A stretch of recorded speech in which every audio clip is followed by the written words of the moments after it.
Philippe Thomas, bonjour. Bonjour Bogdan, Vous allez bien?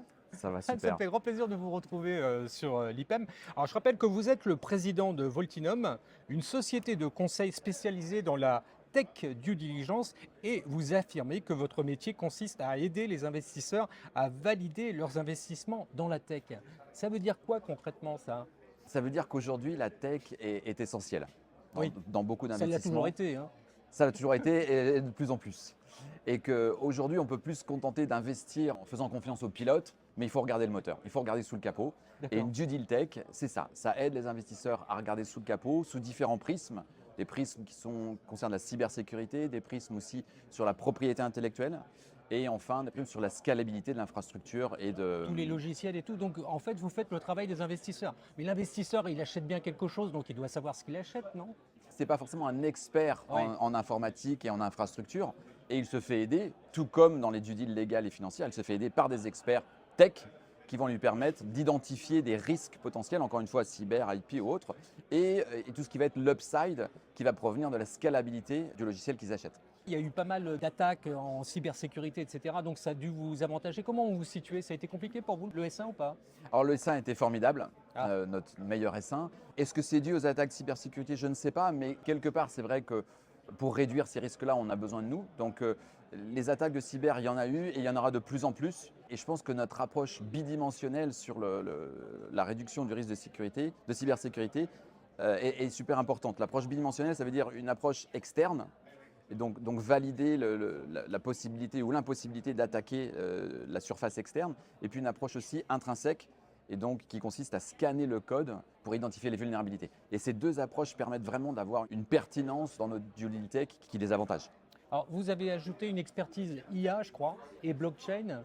Oui, tout à C'est de fait. l'habillage ou c'est vraiment obligatoire? Parce que l'IA, on en parle beaucoup, mais est-ce qu'il y a vraiment des choses de fait actuellement? Au niveau des entreprises, je ne suis pas sûr. Si. Effectivement, on en parle beaucoup. L'idée pour nous, c'est de faire cette due diligence tech en regardant ce qui a été fait au niveau d'IA, du modèle, du réseau de neurones, de la data. La data est super importante dans l'IA. Et donc nous, on va avoir des experts, des data scientists qui vont être spécialisés pour analyser ces modèles et pouvoir dire à l'investisseur, là, c'est vraiment un truc canon, ou non, non, mise en saut aux prémices et il va falloir encore bosser. Il y a encore de l'investissement à faire. Et la deuxième partie, le deuxième angle, c'est la disruption par l'IA. C'est-à-dire que l'investisseur veut acheter une boîte dans la tech qui ne fait pas d'IA, qui est un très bon logiciel qui ne fait pas d'IA, et qui se dit, mais est-ce que je vais disrupter par demain un LLM, un Mistral, un ChatGPT ou pas? Et là, on a d'autres experts, ce pas les mêmes, d'autres experts qui sont capables d'identifier tous les potentiels dus aux avancements de l'IA et pouvoir se dire, mais là, attention, ça peut être disrupté, ou pouvoir dire, mais non, mais l'IA est un modèle de disruption, mais aussi un enabler. Et dans le modèle enabler, mais pourquoi ne pas embarquer de l'IA pour vous rendre encore plus fort? Donc on a ces deux analyses-là qui aident nos investisseurs. Puis côté blockchain, on s'est équipé d'experts parce que la blockchain est méconnue, elle est connue dans son domaine de crypto souvent. Elle est capable de faire beaucoup de choses en smart contract et encore d'autres avantages. Et là, l'idée, c'est vraiment de comprendre ce que fait la blockchain et comment elle peut être utilisée pour l'investisseur. Combien est-ce que vous avez fait de deals cette année? Là, on approche 70 tech due diligence, donc on C'est espère. beaucoup ou pas? L'année dernière, vous en avez fait combien par Et exemple? l'année dernière, sur l'ensemble de l'année, on a fait 60. Donc on a déjà dépassé l'année Ah dernière. ouais, c'est pas mal. Et, Vous allez vite, quoi. et je pense qu'on sera à 100 en fin d'année. Pas seulement sur la France, puisqu'on fait aussi l'Angleterre, où on a maintenant des beaux noms en Angleterre, comme T Associates, et un petit peu sur le Middle East et sur l'Espagne. Comment vous distinguez des Le, gros acteurs du marché? le vrai différenciateur pour nous, c'est l'outil, les scanners. Si je fais une analogie très bête, le docteur, pour identifier un risque comme un cancer, il a besoin d'un IRM.